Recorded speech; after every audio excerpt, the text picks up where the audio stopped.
আল্লাহ কাউকে তার ক্ষমতার বাহিরে পরীক্ষা নেয় না। আচ্ছা, আমার দিকে তাকান তো সবাই। প্রিয় ভাইয়েরা, আমি আসিফ হুজুর মনে করেন 5 কোটি টাকার মালিক, আমি কিন্তু আসলে না, মজা করে বলছি এক্সাম্পল হিসেবে। কয় কোটি? আর একটু জোরে, কয় কোটি? আল্লাহ রাব্বুল আলামিন বলছেন, যার কাছে আছে 5 কোটি তার পরীক্ষা হবে 5 কোটি লেভেলের, যার আছে 1000 তার পরীক্ষা হবে ওই লেভেলের, যার যেই লেভেল তাকে সেই অনুযায়ী পরীক্ষা করবে একজন। বলেন সবাই, তিনি কে? আল্লামা ইকবাল লিখেছেন, আল্লাহ কभी ऐसा बोझ नहीं डालता जो तुमसे संभाला ना जाए, तुम्हें बस टूटना नहीं है, क्योंकि तुम्हारी रब को तुम्हारी ताकत पर पूरा यकीन है। कभी तन्हा लगे तो याद रखना कि रब तुम्हारे करीब है, और हर रात के बाद दिन की रोशनी जरूर आती है। बस सबर का दामन थाम के रखो, यही तुम्हारी सबसे बड़ी ताकत है। और याद रखो, जो आज टूटा है वो कल तुम्हारे लिए रहमत का वजह जरूर बनेगा। ठीक ना बोले? উনি বলছেন, আল্লাহ কখনো বান্দাকে তার সাধ্যের বাহিরে বোঝা চাপায় দেন না, সাধ্যের বাহিরে কষ্ট দেন না। বান্দা যেই কষ্ট সহ্য করতে পারবে, যেই পরীক্ষা ফেস করতে পারবে, সেই পরীক্ষা দেয় একজন, তিনি কে? তাহলে আমার নওগাঁর ভাইরা, আয়াতের সারাংশ কথা, আল্লাহ কখনো কাউকে তার সাধ্যের বাহিরে বোঝা চাপিয়ে দেয় না। আপনারা বলবেন বোঝা চাপিয়ে দেয় না, প্রথমটা আমি বলছি, আপনাদের পালা। আল্লাহ কখনো কাউকে কারো সাধ্যের বাহিরে, একটু বলেন না ভাই, আয়াতটা আগে বোঝাতে চাই, তারপরে তাফসিরে এন্ট্রি নিব। আরেকবার সবাই অ্যাক্টিভ হয়ে যাই। আল্লাহ কখনো কাউকে তার সাধ্যের বাহিরে, এই কথায় আমাদের বিশ্বাস আছে না নাই? এবার আসুন আমরা হাদিসের ঘটনায় ঢুকে যাই। হাপানিয়ার ভাড়া, নওগাঁর ভাড়া, আমাকে বলেন তো, আমার নবীজির সবচাইতে কলিজার টুকরা, কাছের মেয়ে, আদরের মেয়ে নাম কি ছিল? আর একটু জোরে শুনতে চাই, কি নাম ছিল? ফাতেমা রাদিয়াল্লাহু তাআলা আনহা। প্রথম প্রশ্ন আপনারা পাস করেছেন। দ্বিতীয় প্রশ্ন, বলেন তো ফাতেমার কলিজার টুকরা স্বামীর নাম কি ছিল? ডানে বামে অ্যাক্টিভ, ডানে আওয়াজ পাই নাই। হযরতে আলী, বলেন সবাই, নাম কি? আলী রাদিয়াল্লাহু তাআলা আনহু। এবার আমার শেষ প্রশ্ন, বলেন তো ফাতেমার বংশ থেকে 2 জন জান্নাতের সর্দার এসেছিল, এক হচ্ছে হাসান, 2 হচ্ছে রাদিয়াল্লাহু তাআলা আনহুমা। একবার আল্লাহ রাসূল ফাতেমার ঘরে এসেছেন। কার ঘরে এসেছেন? আচ্ছা নওগাঁর ভাইরা, একটা কথা বলে ফেলি, আপনারা রাগ করবেন না। আমাদের এই নওগাঁতে আর পোরশায় মাটির বাড়ি অনেক বেশি, তাই না ভাই? মাটির বাড়ি। আমি যখন এই এতটুকু হব, একদম ছোট ছেলে ছিলাম, আমার নওগাঁয় একটা দাওয়াত ছিল মাটির বাড়িতে। আমি যখন ঢুকলাম, গরমকাল, গরমের সময়, বাট মাটির বাড়িতে ঢুকে মনে হচ্ছে বাড়িতে এসি দেওয়া আছে। ঠিক কিনা বলেন সবাই আপনারা? মাটির বাড়িতে গরম একটু কম লাগে, এটা আমি নিজে দেখেছি। তা আমি যখন ঘরে ঢুকলাম তো দেখলাম যে রুমগুলো ইন্ডিভিজুয়াল, এই পাশে একটা রুম, এই পাশে আর একটা রুম, এই পাশে একটা রুম, আর মাঝখানে বিশাল বড় বারান্দা। নবীজি, আমি একটু পেছনে গেলাম হাদিসটাকে বোঝাবার জন্য, কেউ রাগ করবেন না, কথা একটু আওয়াজটা কম যাবে। ফাতেমার ঘর এইটা, এইটা হচ্ছে বারান্দা, এইটা হচ্ছে প্রবেশ পথ। নবীজি ঘরে ঢুকেছেন আর দেখছে হাসান আর হোসাইন 2 জন খেলতেছে। নবীকে দেখার সাথে সাথে হাসান আর হোসাইন দৌড় দিয়ে নানার কোলে লাফ দিয়ে উঠে গেছে। নবীজি কোলে নিয়েছে। কোলে নেওয়ার পরে নবীজি বলছে, নানা তোমরা একটু নামো। এবার নবীজি কি করেছেন, আমি হটলাম কেন এবার বুঝবেন। দেখবেন মাঝে মাঝে বাচ্চাদেরকে আমরা ঘাড়ে তোলার জন্য, ঘোড়া করার জন্য নিজে এমন ভাবে হাত দিয়ে পিঠটা উঁচু করে মুরব্বীরা, বাবারা ঘোড়া হয়ে যায়। ঘোড়া হওয়া কি বোঝা যায় নাকি যায় না? ঘোড়া হয়ে যায়। তো নবীজি ওদেরকে নামায় দিয়ে উফ, আল্লাহু আকবার, কাকে বলে নবীর আদর্শ? আরে আমার আদর্শ মেসি নয়, আমার আদর্শ রোনালদো নয়, আমার আদর্শ শাহরুখ খান নয়, আমার আদর্শ একমাত্র মুহাম্মদুর রাসূলুল্লাহ। ঠিক কিনা বলেন? সাল্লাল্লাহু আলাইহি ওয়াসাল্লাম। নবীজি ঘোড়া হয়ে গেছেন আর হাসানকে বলছে, হাসান তুমি আমার এইখানে বসো, হুসাইন তুমি আমার পেছনে এইখানে বসো। তো যখন দুইজন বসে গেছে পিঠে, নবীজি দুইজনকে নিয়ে ঘরে এরকম চক্কর দিচ্ছে, চক্কর।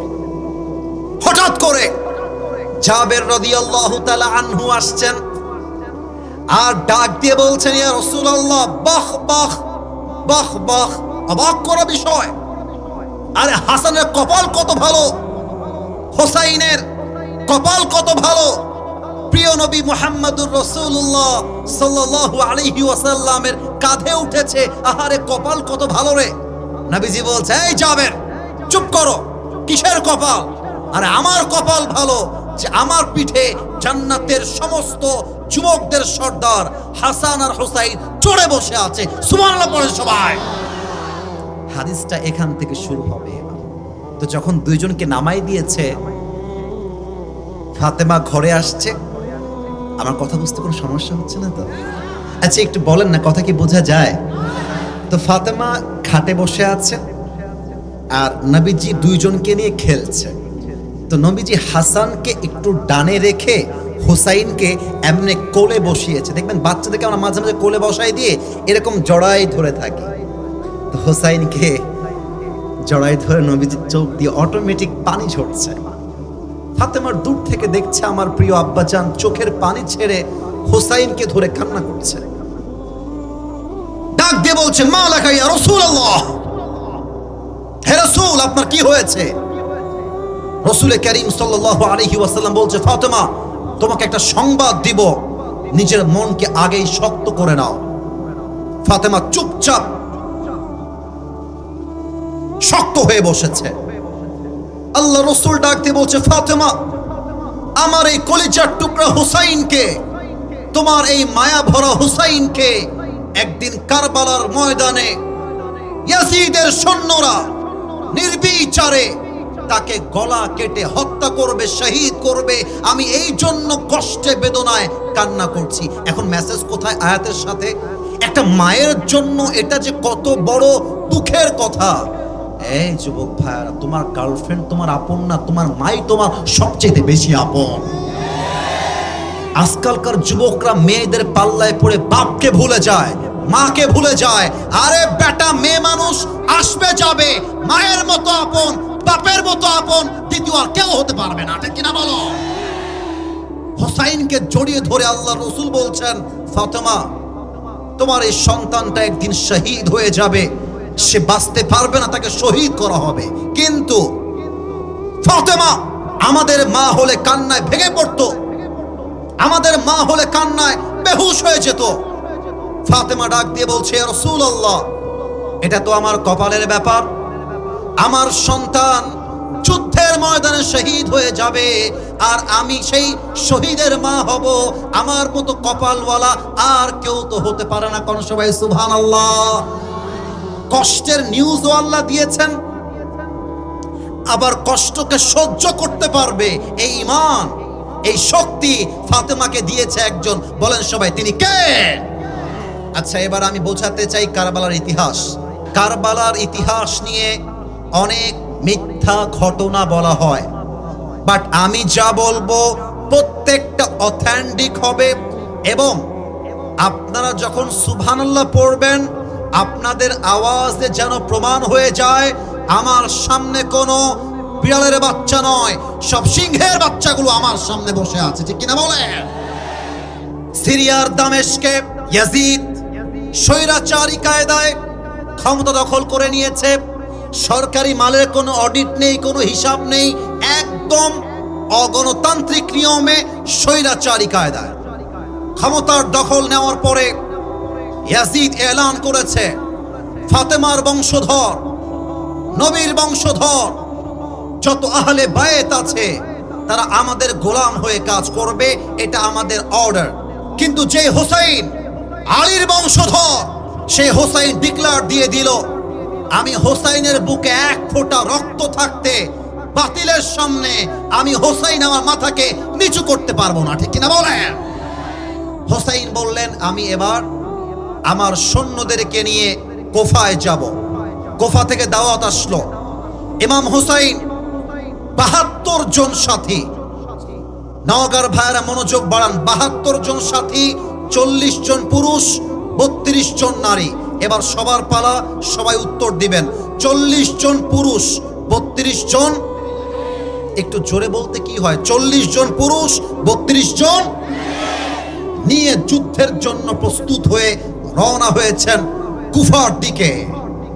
কুফায় যখন কাছাকাছি পৌঁছে গিয়েছে, ইয়াজিদ তার সৈন্য দিয়ে সংবাদ পাঠিয়েছে ইমাম হোসাইনের কাছে, হ্যাঁ হোসাইন, তোমাকে ইয়াজিদ সংবাদ দিয়েছে, তোমাকে এই মুহূর্তে ইয়াজিদের সামনে আত্মসমর্পণ করে পরাজয় বরণ করতে হবে।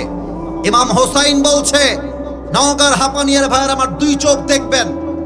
ইমাম হোসাইন ডাক দিয়ে বলছে, শোনো, হোসাইনের 2 চোখ যতক্ষণ পর্যন্ত বন্ধ হবে আর খুলবে, আর বুকে যতক্ষণ পর্যন্ত এক ফোঁটা রক্ত থাকবে, শহীদ হতে প্রস্তুত আছি, বাতিলের সামনে পরাজয় বরণ করতে প্রস্তুত নই। আল্লাহু আকবার। এই কথা শুনে ইয়াজিদের গায়ে আগুন লেগে গিয়েছে। ইয়াজিদ বলছে, ৬০০০ সৈন্য, এখনই যাও, আমি এই মুহূর্তে হোসাইনের কল্লা চাই, ওর মাথা চাই। ৬০০০ সৈন্য কুফার দিকে বের হয়ে গেছে। আর গোপন সূত্রে হোসাইনের কানে খবর আসছে, ৬০০০ সৈন্য অ্যাটাক করতে আসছে আহলে বাইতদেরকে। এবার ফজরের নামাজের সময় হয়ে গিয়েছে। ইমাম হোসাইন নামাজ পড়ছেন, আল্লাহু আকবার। নামাজ শুরু হয়ে গিয়েছে। যখন সালাম ফিরিয়েছেন, আসসালামু আলাইকুম ওয়া রাহমাতুল্লাহ, আসসালামু আলাইকুম ওয়া রাহমাতুল্লাহ, সালাম ফিরিয়ে দাঁড়িয়ে গিয়েছেন। ডাক দিয়ে বলছেন, ও আমার সৈন্যরা শোনো, তোমরা আমার সঙ্গে যুদ্ধের জন্য সামনে আর এগিয়ে যেও না। ৬০০০ সৈন্য আসছে, আজ এক বিশাল লড়াই হবে। এই লড়াই করতে গেলে তোমরা কেউ বেঁচে থাকবা না, সবাই শহীদ হয়ে যাবা। যে যেখান থেকে আসছো সেখানেই ফিরে যাও। এক আহলে বায়েত হোসাইনের সঙ্গী মাঝখান থেকে দাঁড়িয়ে গিয়েছে। দাঁড়িয়ে বলছে, ইমাম হোসেন, আপনি কি বললেন? এটা কি বললেন আপনি? এটা আপনি নবীর বংশধর, আপনি আলীর বংশধর, আপনি ফাতেমার বংশধর। আপনাকে যদি আমরা ছেড়ে যাই, কিয়ামতের দিন কঠিন হিসাব আমাদেরকে দেওয়া লাগবে। আরে আমরা শহীদ হব, বাট আপনাকে আমরা একা ছাড়তে প্রস্তুত নই। সুবহানাল্লাহ পড়ে সবাই। বাস, যুদ্ধ শুরু হয়ে গেল। এবার একটু বলেন তো প্রিয় ভাইয়েরা, মুসলমান ৪০ জন পুরুষ, এই কথা বুঝতে হবে। কথা না বুঝলে হুদাই চিল্লাইলাম, ওয়াজ করলাম, আরে আসিফ হুজুর এসে অনেক সুন্দর ওয়াজ করেছে, কি বুঝলা বলো দেখি, কিছুই বলতে পারে না, হবে না, বুঝতে হবে। কাফেরদের সংখ্যা, ইয়াজিদি সংখ্যা ৬০০০, মুসলমানদের সংখ্যা পুরুষ মাত্র ৪০ জন। এবার সবার পালা। কাফেরদের কয় হাজার? মাশাআল্লাহ, ধন্যবাদ তোমাদেরকে, সবাইকে ধন্যবাদ। কাফেরদের সংখ্যা কয় হাজার? আর মুসলমানদের সংখ্যা মাত্র কয়জন? মিয়া, ৬০০০ লোককে যুদ্ধ করতে হয়? এসে জাস্ট একটা মার্চ করবে, পা দিয়ে বাড়ি মারবে, সব পিষে শেষ হয়ে যাবে। ৬০০০ মানুষ, কুড ইউ ইমাজিন দ্যাট? কত লম্বা সংখ্যা। ৬০০০ লোক আসছে। ইমাম হোসাইন বলছে, মাথায় রাখতে হবে, এই জীবনে বাঁচলে গাজী, মরলে শহীদ।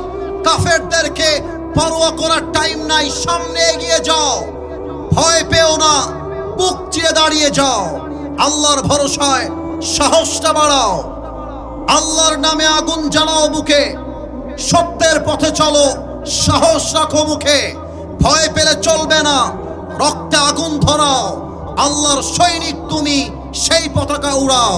আরে আল্লাহ যখন পাশে, কিসের এত ভয়? তাওয়াক্কুল করো, কাছে আসবে বিজয়।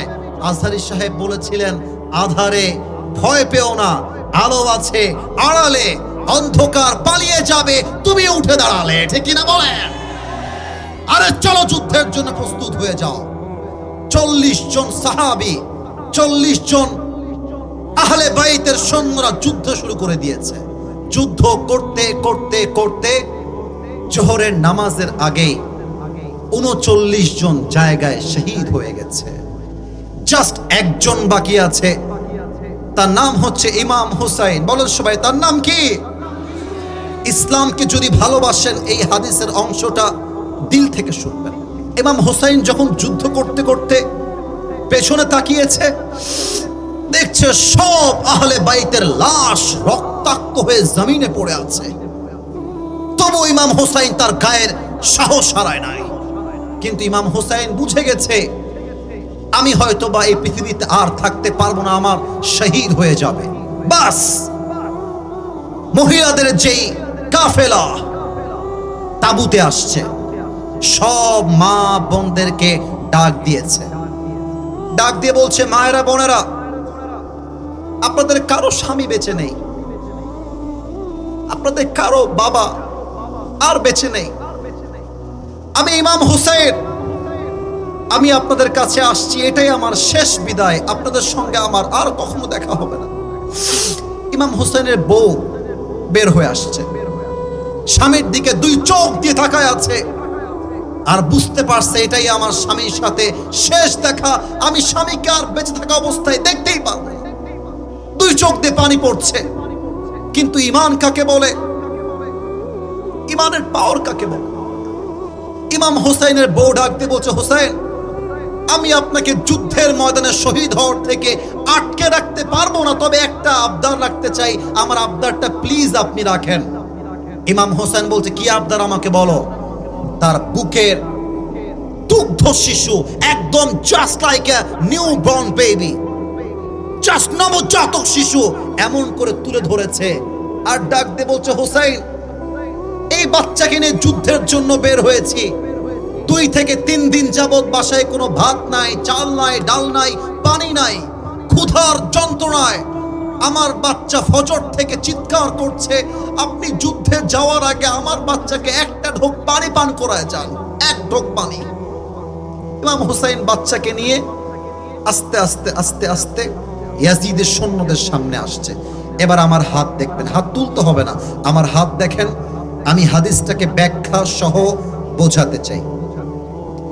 বাচ্চাকে এই 2 হাত দিয়ে ধরে এমন করে উঁচু করেছে ইয়াজিদি সৈন্যদের সামনে, আর ডাক দিয়ে বলছে, হে ইয়াজিদের সৈন্যরা, তাকায় দেখো, আমার বাচ্চা নবজাতক শিশু, এটা আমার বাচ্চা নয়, এ তো আমার নবীর বংশধর।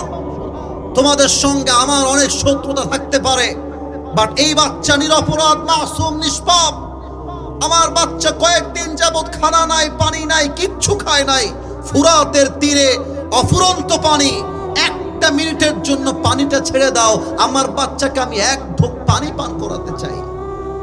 ইমাম হুসাইন এই কথা বলতে দেরি, এক কাফের দূর থেকে একটা তীর নিক্ষেপ করেছে, বিষাক্ত তীর, আর ওই তীরটা ইমাম হুসাইনের শিশুর বুক দিয়ে ঢুকে, এই পাশ দিয়ে ঢুকে এই পাশ দিয়ে বের হয়ে গেছে, আর রক্ত ফিলকি দিয়ে বের হয়ে পুরো হুসাইনের পুরো মুখটা রক্তে মেখে গেছে।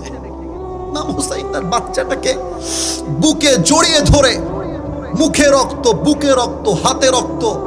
ইমাম হুসাইন কিছুটা অস্থির হয়ে গেছেন, আর বাচ্চাকে ডাক দিয়ে বলছেন, বাচ্চা শোনো, তুমি নবীর বংশধর, তোমার গায়ের রক্ত শুআইব আলাইহিস সালামের উটটির চাইতে আর পবিত্র রক্ত, ঠিক কিনা বলেন? এর জবাব আমি দেব। বাচ্চাকে নিয়ে মায়ের কাছে নিয়ে আসছে, মাকে বলছে, এই নাও তোমার বাচ্চা, পানি পান করার জন্য অনেক কষ্ট দিয়েছে, এই নাও, আর কিয়ামত পর্যন্ত একটা মুহূর্তের জন্য পানি পান করতে চাইবে না, নাও তোমার বাচ্চা। বাচ্চা মাকে দিয়ে ইমাম হুসাইন আবার যুদ্ধের জন্য প্রস্তুত হয়ে গেছে। কয়েকশো কাফেরকে হতাহত করে ফুরাতের নদী, পানি আর পানি তিনি মুক্ত করে ফেলেছেন।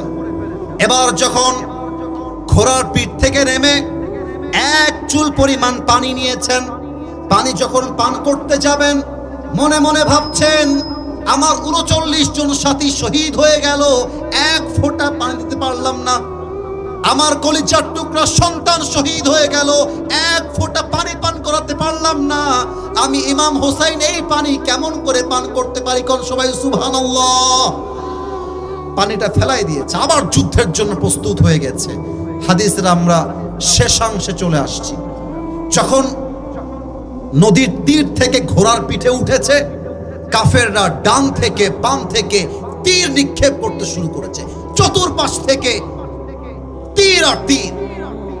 ইমাম হোসেন এবার ডাক দিয়ে বলছে, হে ইয়াজিদ সৈন্যরা, তোমরা কাকে তীর মারতে চাও? আর আমি তো সেই যুবক, যেই যুবককে নিয়ে আল্লাহর রাসূল বলেছেন, আল হাসান ওয়াল হুসাইন সাইয়্যিদা শাবাবি আহলিল জান্নাহ। আর আমি তো সেই যুবক, যেই যুবকের গায়ের প্রত্যেকটা অঙ্গে প্রত্যঙ্গে আমার নবীর চুমা জড়িয়ে আছে। সুবহানাল্লাহ পড়বেন না আপনারা? এই কথা বলতে বলতে এক কাফের, তার নাম হচ্ছে শামার বিন দিল জাওশান। আপনারা জাস্ট বলবেন জাওশান, প্রথম নামটা আমি বলছি, শামার বিন দিল। আওয়াজ এসেছে 80%, 20% আসে নাই। শামার বিন দিল জাওশান পেছন থেকে এসে তরবারিটা দিয়ে একটা কোপ মারছে। ইমাম হোসাইনের কল্লাটা, মাথাটা একটা কোপে বিচ্ছিন্ন হয়ে জমিনে পড়ে গেছে। আর সেই কল্লাটা ধরে ইয়াজিদি সৈন্যরা একটা প্লেটে নিয়েছে। আচ্ছা, আমার হাতে দেখেন, আমি জানি এটা প্লেট না, এটা কিসের প্যাকেট? টিস্যু। বামে ভয় নাই ভাই, আমি প্রশ্ন করছি জানার জন্য, বোঝাবার জন্য। এটা কিসের প্যাকেট? টিস্যু। এরকম একটা লম্বা খাঞ্চা নিয়ে আসছে, প্লেট টাইপের। ওইখানে শামার বিন জিল জাওশান ইমাম হোসাইনের মাথাটা নিয়ে এইখানে রেখেছে। আর এই মাথাটাকে এমন করে ধরে ইয়াজিদি সৈন্যরা ইয়াজিদের সামনে গিয়ে এমন করে হাজির করেছে, জাহাপনা এই নেন, ইমাম হোসাইনের কল্লা আপনার কথা অনুযায়ী আপনার সামনে নিয়ে আসছে। এখন যা ঘটেছে তা মুখ দিয়ে বলার মতো নয়, মারাত্মক কথা। ইমাম হোসাইনের মাথাটা ইয়াজিদ বলছে, আমার পায়ের সামনে রাখো। পায়ের সামনে যখন রাখা হয়েছে, হাতের কথা বলছি না, পায়ের কথা বলবো, বাট হাত দিয়ে বোঝাবো। পায়ে বুটের জুতা থাকে কি থাকে না? বুটের জুতা মানুষ পায়ে পরে কি পরে না? পায়ের বুটের জুতা দিয়ে ইমাম হোসাইনের মাথাকে এমনি লাথি মারতেছে এমনি। আর এক সাহাবী, তার নাম হচ্ছে যায়েদ বিন সাবিত, বয়োবৃদ্ধ সাহাবী, ডাক দিয়ে বলছে, ইয়াজিদ থেমে যাও, স্টপ ইট রাইট নাও, থামো, কিফ, আর নয়, অনেক সহ্য করে তোমার অন্যায়, তুমি কোন মুখে লাথি মারছো? আরে এই গালে আমি দেখেছি আমার নবী অসংখ্যবার তার পবিত্র ঠোঁট দিয়ে এই গালে 1000 বার চুমু খেয়েছে। সুবহানাল্লাহ পড়বেন না আপনারা? তুমি সেই গালে লাথি মারছো? তোমার বিবেক কি মরে গিয়েছে? তোমার মনুষ্যত্ববোধ কি হারিয়ে গিয়েছে? স্টপ, থেমে যাও। এই ইমাম হোসাইনকে এত নির্বিচারে শহীদ করা হয়েছে, আর এই খবর তার মা ফাতেমাকে আগেই দেওয়া হয়েছে, বাট ফাতেমাকে আল্লাহ খবর দিয়ে থেমে যান নাই। এই কষ্ট তিনি যেন সহ্য করতে পারেন, এই ক্ষমতা তার হৃদয়ে দান করেছে একজন। আওয়াজ দিয়ে বলেন সবাই, তিনি কে? এবার দেখেন তো আমার মুখের দিকে, এইটা আমার মুখে কালো কালো লম্বা লম্বা কি? হুজুররা সহ আপনারা জোরে বলেছেন, আপনারা আমাকে দেখতে কম পেয়েছেন, তাই বুঝতে পারছি। এটার নাম কি ভাইরা? সবাই বলে। রাজশাহীতে বলে, আবে পাম দিস না বে। রাজশাহীতে আবে পাম দিস না। আপনারা আমাকে পাম দিবেন, যা বলবেন মুরব্বীরা, মুরব্বী আব্বাজান, যা বলবেন দিল থেকে। মুরব্বীরা, যুবক ভাইরা, তোমরাই বলো, আমি যে লম্বা চাপ দাড়ি রেখেছি আমাকে দেখতে আনস্মার্ট লাগছে? এই এত আস্তে কথা কয় কেন রে বা? আনস্মার্ট লাগতেছে? খ্যাত লাগতেছে? কিছু মেয়ে দেখবা দাড়ি দেখলে চুলকানি শুরু হয়ে যায়। বলেন বলেন বলেন বলেন। আমি আমার ওয়াজে বলেছি, যাদের দাড়িওয়ালা পছন্দ নয় এদের জন্য বিটিএস এর হিজড়া ছাড়া সেকেন্ড কোনো অপশন আমাদের কাছে নয়। আরে যেই মেয়ে আমাকে দাড়ির জন্য বিয়ে করতে চায় না সে তো আমার বাড়ির বউ হওয়ার যোগ্যতাই রাখে না। আমি দাড়ি রাখবো এটা আমার সাধ্যের বাহিরে নয়। অনেক যুবক বলে হুজুর বয়স তো এখন ছাইয়া ছাইয়া, এখন কি দাড়ি রাখা যায়? এখন বয়স মাত্র 25, একটু হজ করে নেই, একটু মুরব্বি হয়ে নেই, বয়স হয়ে নিক, তারপর দাড়ি রাখবো। এটার নাম হলো উপরে ফিটফাট ভেতরে সদরঘাট।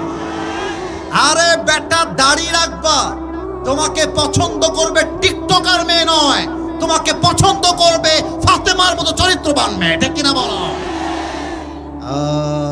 তোমার টিকটকারই পছন্দ। কি যে এক সমস্যা, মাথায় রাখবেন প্রিয় ভাইয়েরা আমার, এই দাড়ি এটা নবীর সুন্নত। আচ্ছা তোমরাই বলো, আমার আব্বা জান আপনারাই বলেন, আমার বয়স তো, আমি তো বুড়া মানুষ না, আমি তো যুবক মানুষ। আমিও তো চাইলে ক্লিন শেভ করে জিন্সের প্যান্ট পরে টি শার্ট পরে ঘুরতে পারি। আরে তোমার চাইতে আমার চেহারা কিন্তু খুব বেশি একটা অসুন্দর না, আমারও তো চেহারা একটু হলেও আছে, আমার উপর তো মানুষ লাইন মারবে। আরে ওই চিন্তা আমরা করি না, আমরা চিন্তা করি নবীর সুন্নত অনুযায়ী চলবো। যে পছন্দ করবে ওয়েলকাম, যে পছন্দ করবে না আই ডোন্ট কেয়ার। কথা ঠিক আছে কিনা বলে? এবার একটা হাদিস বলতে চাই, মনোযোগ সবার আছে না গেছে? আমার আয়াতের তর্জমা দেখা যাক কার কার মনে আছে। আল্লাহ কাউকে তার সাধ্যের বাহিরে কোনো বোঝা। হুজুর আপনাকে অনেক ধন্যবাদ, আপনি আছেন বলে আরো অ্যাক্টিভ মানুষ।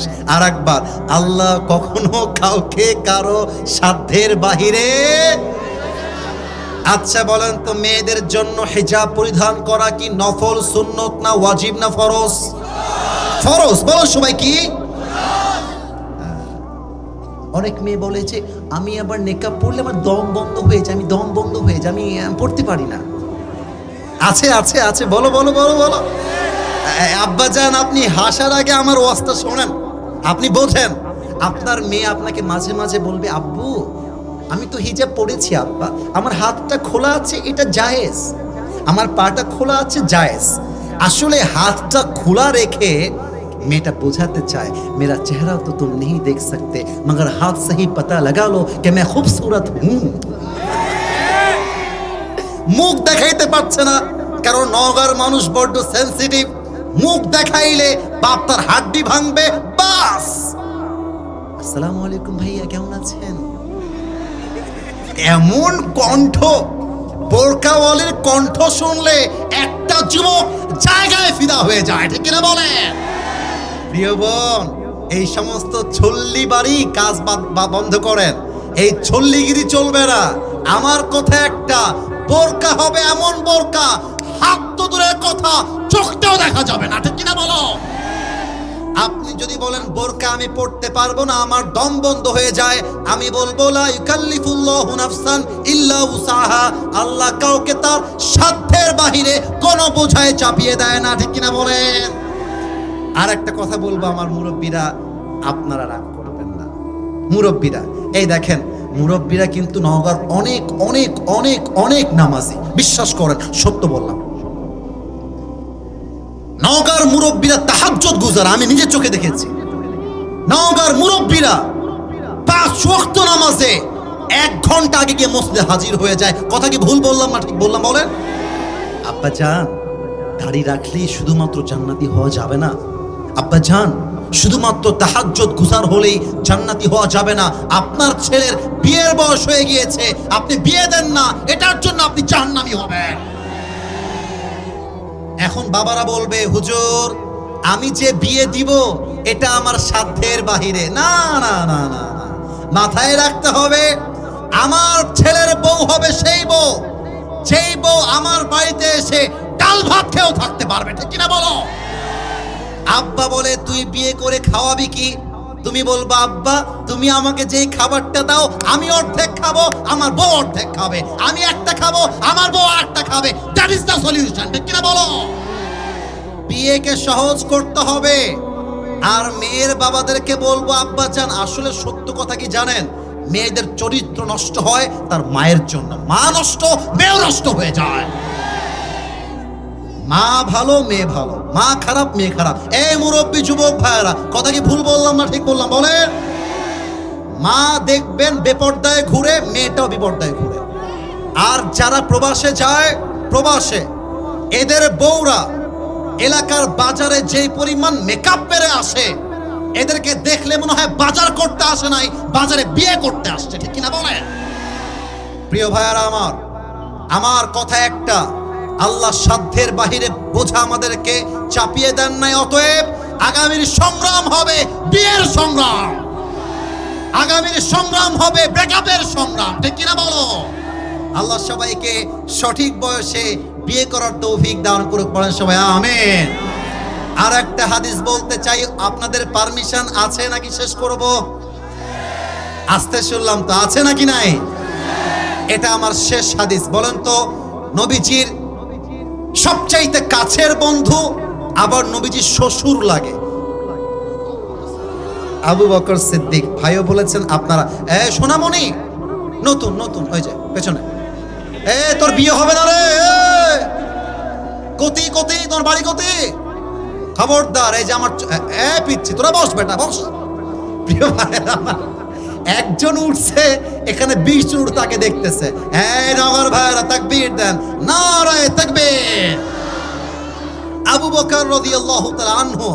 আর একটা প্রশ্ন, আবু বকরের মেয়ের নাম কি? মা আয়েশা। আরেকবার কি নাম? রাদিয়াল্লাহু তাআলা আনহা। এটা আমার শেষ হাদিস, অল্প কথায় শেষ করব। আপনাদেরকে আমি বিরক্ত করবার জন্য আসি নাই, আমার টাইম শেষ, কিন্তু আপনাদের ভালোবাসা ফুরাচ্ছে না। আর নওগাঁর মানুষ ভালোবাসলে কলিজার থেকে ভালোবাসতে পারে, ঠিক কিনা বলে?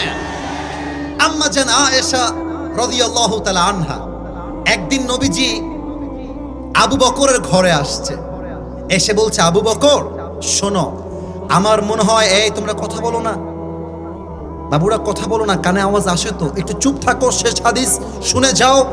আজীবন তো চায়ের দোকানে আড্ডা দিয়েছো, ফেসবুকে রিলস দেখেছো কয়েক ঘন্টা, পরোয়া করো নাই। আজকে 10টা মিনিট একমাত্র আল্লাহর জন্য আমরা দিতে চাই কি চাই না? আবু বকরকে ডাক দিয়ে বলছে, আবু বকর, আমার তো মনে হয় মক্কায় আর থাকা হবে না, বিদায়ের পালা এসে গেছে। তো তোমার জন্য আমার একটা মেসেজ আছে, আমি তোমাকে আমার হিজরতের সাথী হিসেবে চাই। আবু বকর, তুমি কি আমার সাথে যাবে? আবু বকর বলছে, ইয়া রাসূলুল্লাহ, জিজ্ঞেস করার কি আছে? আরে আপনার জন্য যাওয়া তো দূরের কথা, আপনার জন্য আমার জীবনটা অলওয়েজ হাজির আছে। সুবহানাল্লাহ পড়েন। নবীজি বাসায় ফিরে আসছেন, রাত যখন হয়ে গিয়েছে, কাফেররা প্ল্যান করেছে নবীকে আজকেই হত্যা করা হবে। নবীজি ঘরের থেকে বের হয়েছেন, এক মুঠো বালু নিয়েছেন, সূরা ইয়াসিনের প্রথম 9 আয়াত তেলাওয়াত করে একটা ফু দিয়ে এমন করে মেরে দিয়েছে। কাফেরদের চোখ এমন ভাবে অন্ধ হয়ে গিয়েছে, নবী তাদের সামনে বের হয়ে গেছে, কাফেররা টের পর্যন্ত পায় না। সুবহানাল্লাহ। এবার নবীজি দূর জায়গায় চলে গেছেন, দেখছে আবু বকর চুপচাপ দাঁড়িয়ে আছে। মনে করেন যে আমি রাজশাহী থেকে দৌড়ায় দৌড়ায় এই কাটাখালী, সরি আমি জিজ্ঞেস করছি বোঝাবার জন্য, কাটাখালী নাম শুনেছেন? একটু রাজশাহী কাটাখালী নাম শুনেছেন? আচ্ছা, আরো আরো আরো আরো সহজ ভাবে বলছি, রাজশাহী সাহেব বাজার নাম শুনেছেন? আচ্ছা, মনে করেন রাজশাহী সাহেব বাজার একদম দেখবেন বড় মসজিদের পাশেই হচ্ছে পদ্মা গার্ডেন, নাম শুনেছেন না আপনারা? তো পদ্মা গার্ডেন থেকে দৌড় দিয়ে দিয়ে দিয়ে দিয়ে দিয়ে দিয়ে দিয়ে দিয়ে হাঁপাতে হাঁপাতে আমি এসেছি সাহেব বাজার বড় মসজিদ। আবু বকর দাঁড়িয়ে আছে, এইদিকে কাশিয়াডাঙ্গা, এইদিকে কাটাখালী। তো এবার আবু বকর ডাক দিয়ে বলছে, ইয়া রাসূলুল্লাহ, একদিকে মদিনা আর একদিকে গারে সৌর, আপনি কোন দিক যাবেন? আমাকে যদি জিজ্ঞেস করেন আমি বলবো, ইয়া রাসূলুল্লাহ, চলেন আমরা গারে সৌরে যাই। যখন খোঁজাখুঁজি বন্ধ হয়ে যাবে, আমরা সেখান থেকে বের হয়ে আবার মদিনায় ফিরে যাব। নবীজি বলছে, আবু বকর, তুমি আমার বিশ্বস্ত বন্ধু, তুমি যা বলবা তাই হবে, আমি রাজি আছি। সুবহানাল্লাহ পড়বেন না তো সবাই? গারে সৌরে যাচ্ছে, কিন্তু নবী যখন হাঁটতেছেন, মাইকটা হঠাৎ ঠিক তাকান, নবী হাঁটতেছেন, আবু বকরও হাঁটতেছে। আবু বকর একবার সামনে যায়, একবার পেছনে, একবার পেছনে আর একবার সামনে। মা রাখা ইয়া আবু বকর, হে আবু বকর, কি হয়েছে তোমার? ডানে যাও, সামনে যাও, পেছনে যাও। হোয়াট হ্যাপেন্ড ম্যান, কি হয়েছে? আবু বকর বলছে, ইয়া রাসূলুল্লাহ, আতাযাক্কারু তালাব ফাকুনু খালফাকা ওয়া আতাযাক্কারু রাসদা ফাকুনু আমামাকা। হে রাসূল, আমি যখন সামনে যাই আমার মনে হয় কাফেররা পেছন থেকে অ্যাটাক করবে। আমি যখন পেছনে যাই আমার মনে হয় কাফেররা সামনে দিয়ে অ্যাটাক করবে। আপনার জন্য আমি বেঁচে থাকতে একটা আঘাত লাগবে, আমি আবু বকর এটা বরদাস্ত করতে পারবো না। সুবহানাল্লাহ বলে দারে সৌরে পৌঁছায় গিয়েছে, কিন্তু বিশাল লম্বা পাহাড়, উঠবে কেমন করে? আবু বকর ডাক দিয়ে বলছে, ইয়া রাসূলুল্লাহ, ইয়া হাবিবাল্লাহ, আপনি আমার ঘাড়ে চড়েন। নবীজি ঘাড়ে চড়ে গিয়েছেন। আবু বকর হাঁটতে হাঁটতে পায়ের মধ্যে ফোঁসা পড়ে গিয়েছে। নবীর ভালোবাসা কাকে বলে? একটা মুহূর্তের জন্য আবু বকর আহ শব্দটা পর্যন্ত করে নাই। সুবহানাল্লাহ পড়বেন না আপনারা? একদম গারে সৌরে পৌঁছায় গিয়েছে। এই হচ্ছে প্রবেশ পথ, এই হচ্ছে গুহা, এই হচ্ছে গেট। নবী, হে আপনি একটু থামেন, আমি ভেতর থেকে আসতেছি। আবু বকর ভিতরে গেছে, সব পরিষ্কার করে নবীজিকে নিয়ে আসছে। কিছুক্ষণ পরে কাফেররা নবীজির পায়ের ধাপ অনুসরণ করে করে করে করে একদম গারে সৌরের গেট পর্যন্ত পৌঁছায় গিয়েছে। এবার আবু বকর থরথর থরথর করে কাঁপছে। যদি একবার ধরা খেয়ে যাই, আমার নবীর জানটা মনে হয় আজকে কাফেররা শেষ করে দিবে। নবীজি দেখছে আবু বকর থরথর থরথর করে কাঁপছে। নবীজি বলছে, আবু বকর টেনশন নাই, লা তাহজান, ইন্নাল্লাহা মা'না, হতাশ হয়ে যেও না, মাথায় রাখবা আমি আর তুমি একা নাই, আমাদের সাথে এক সাথী আছে। তিনি কে? আল্লাহ আমাদের কোনো কষ্ট আমাদের সাধ্যের বাহিরে চাপিয়ে দেয় না। আবু বকর একটু থামো। এবার আল্লাহর খেলা দেখেন। আল্লাহর মতো বড় খেলা আর কেউ কি খেলতে পারে? পারে পারে পারে। ওয়া মাকারু ওয়া মাকারাল্লাহ ওয়াল্লাহু খায়রুল মাকিরিন। আরে কাফেররাও প্ল্যান করে, আল্লাহও প্ল্যান করে, বাট কাফেরদের প্ল্যানটা বিজয়ী হয় না। আল্লাহর প্ল্যান সদা সর্বদা বিজয়ী লাভ করে। ঠিক কিনা বলেন? আল্লাহ গেটের সামনে দুইটা কাজ করেছেন। পুরো গেটটা মাকড়সার জাল দিয়ে ভরে দিয়েছেন। আর তাদের আসার পূর্বেই গেটের এন্ট্রান্স তথা প্রবেশ পথ, ওই জায়গায় দুইটা কবুতর এসে ডিম পেড়ে রেখেছে। এবার যে অনুসন্ধানকারী, আরবিতে যাকে বলা হয় এমন ব্যক্তি যে ব্যক্তি পদচিহ্ন অনুসরণ করে করে একদম জায়গা মতো পৌঁছে যায়, সে বলছে, এই কাফেরদের সর্দার শোনো, এই গুহার মধ্যেই মুহাম্মদ আছে। এবার কাফেরদের সর্দার তাকায় দেখছে পুরো গেটটা মাকড়সার জাল দিয়ে ভরা, আর সামনে দুইটা কবুতরের বাচ্চা ডিম পেড়ে রেখেছে। এই বেটা, তোর মাথা খারাপ? এই গুহা নবীর জন্মের আগ থেকে বন্ধ হয়ে আছে, অসম্ভব। নবী আর যাই হোক এই গুহায় আসতেই পারে না, চল এখান থেকে। নবীকে এক ধাপ সামনে রেখে কাফেররা ওখান থেকে বের হয়ে গিয়েছে।